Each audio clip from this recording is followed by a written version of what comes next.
इच्छात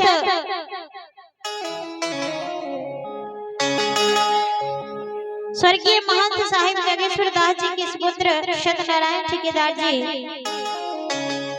501 रुपया से प्रसिद्ध करे छथि।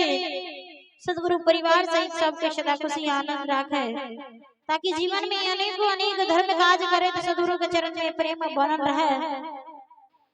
शुभ कामना मंगल कामना जीवन में हमेशा। आरे बारा रे जतना माते मानुसा देहिया पैलो से मानुसा देहिया पैलो से हो देहिया में जल जा से हो देहिया में जल जा।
भक्त श्रीपा बहन जी 11 टका से प्रसिद्ध करे छथि।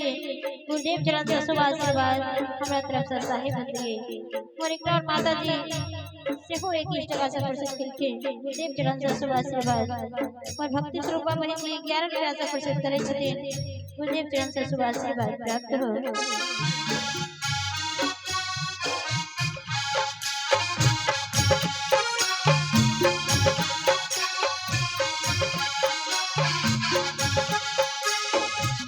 हो नान छियै हो बाबूजी सुखला लकड़िया हो सुखला लकड़िया अगिया लगैते चली जाए अगिया लगैते चली जाए।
संतो मिली लियो ने विचार संतो मिली लियो ने विचार संतो मिली लियो ने विचार प्रेम